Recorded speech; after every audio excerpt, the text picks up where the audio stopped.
giant creators and people all over the place have been telling you, hey, make videos that say 3 ways to do this or 10 reasons why that. And you've noticed in your own analyticals that it doesn't do anything good. It actually bombs and they're just not getting the traction or engagement that it used to. So this video is to explain why listicles don't work anymore, why they're garbage, and what to do instead. Now you might be thinking, well, yeah, listicles are good. It's good for organization. The audience knows what they're gonna be getting. It helps their lizard brain. It's easy to digest. And yeah, it absolutely holds their attention to a degree. And I would agree to that. That does do some of those things, but not as much as it used to, and not a great way to really represent yourself, represent your brand, or anything that's really, really quality for you. Now, I'm not saying that listicles are completely bad. They're actually pretty good for written form, really good for written form. But for video content, such as Reels and YouTubes, they're just kind of trite now. It's an oversaturated thing that you see everywhere. They're all over social media, making them extremely boring. And when something becomes boring on social media, it is dead. So you will see them everywhere. Everybody seems to be doing them and have been, especially lately. For some reason, they've been doing them because people have been desperate to post certain kinds of value-added things. But that's not value.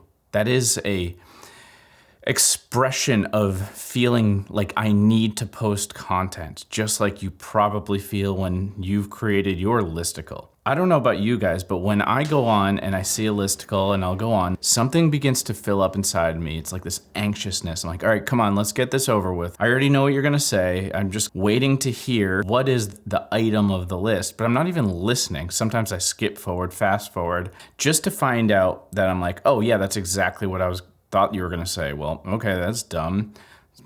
That was a waste of time. That's how I'm always feeling for every listicle that I find. It doesn't matter if it was a great list. I'm just like, it's just dry and feels empty. But for me, when I think of social media, it's not like I signed up for some magazine. That's why I don't wanna see these things. This is like a very written form, newspapery, dry ass thing where it's just not really an authentic thing. It's not a person. And that's one of the key awesome things about social media is that it is authentic, it is person. And there's the personality to it where they have these escape valve of emotions or these posting boards for their life updates and like really exciting things versus a well-crafted magazine article of 10 ways to do this. So for me, social media is better for content creators and personal brands than any kind of thing. So why would you be doing the techniques to keep attention in it from a place that doesn't have the ability to be connected like social media and YouTube? Now, just like all the features in these platforms have changed and evolved, so does the content on them. The content that's consumed isn't the same as it is now as it was then. People really, really love authenticity. People don't fall in love with somebody's magazine article or somebody that's reading this article to them. That's not how that works. They want to find the person and they want to connect to the person. The listicle feels kind of cheap. It feels like a barrier between you and that person delivering it.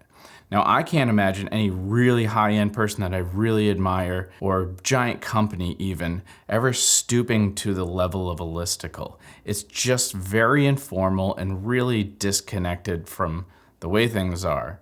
It's designed for a click or for a read.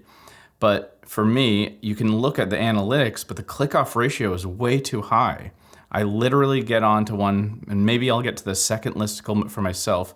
I'm just bored, and I'm like, whatever, and I leave it. I'm over it way too fast. And you know what? I actually barely get to the first listicle item anyway, because there's probably some kind of stupid pre-ramble that happens before it to set up the listicle. It's just also boring and tiresome, and it's just one thing, then the next, and then the next, and then the next, and then seemingly they're all disconnected, but they're supposed to be related. That is not fun content. They're just really shallow. Each item just barely scratches the surface. It's just about letting you know that it exists, but never really exploring it.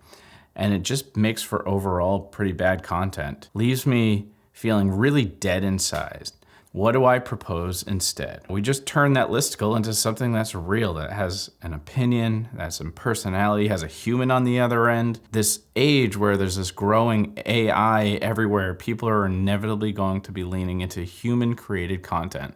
Just like, just like people find organic food more valuable versus processed food, this is kind of like organic human, right? Let's just call this organic human content, right? So really, this is actually really cool. This is what it's gonna look like. So instead of a video saying something like 5 ways to boost your testosterone, which you just tap onto one of the 5 ways briefly, you'd make a video out of each one instead. So you'd have 5 videos, 5 ways. And the first way would be something like exercising regularly, right? Instead of saying, number 1, exercise, and then saying some sort of thing about it, some blurb about exercise and information, you'd make a whole dedicated video on about how exercise boosts testosterone.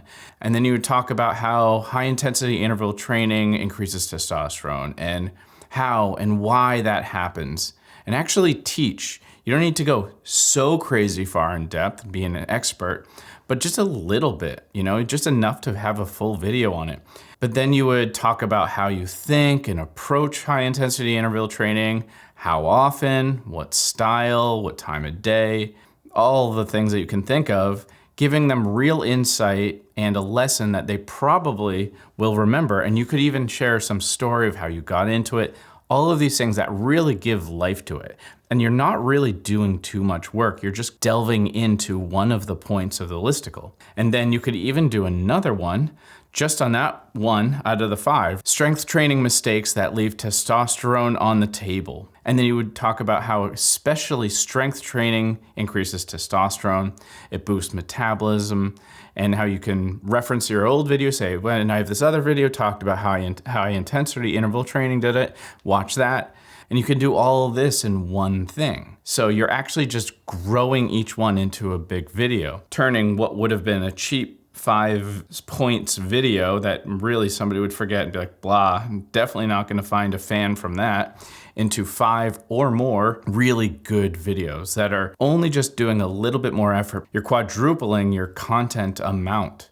So essentially this would be kind of this little master course on, say, testosterone for this example. And then you could kind of promote and consider this a little series that people could choose, you know, and sign up for and look out for, instead of going on and to their Netflix account and binging their series, which is something we are in fact competing against. Also, in my opinion, all this insight on each video would be easier to make because you just go in and make it higher quality without really adding much more production. I just think that people have become more internet savvy and they're familiar with things. They're seeking out content that offers more than just convenience list. They want something with substance, authenticity, a bit of expertise, or at least like exploration or, you know, observations. So if you're looking to step up the quality of your content, build your brand so you can make more money with higher ticket sales and clients, I invite you to join my community, Brandfluencers. And until next time, cheers.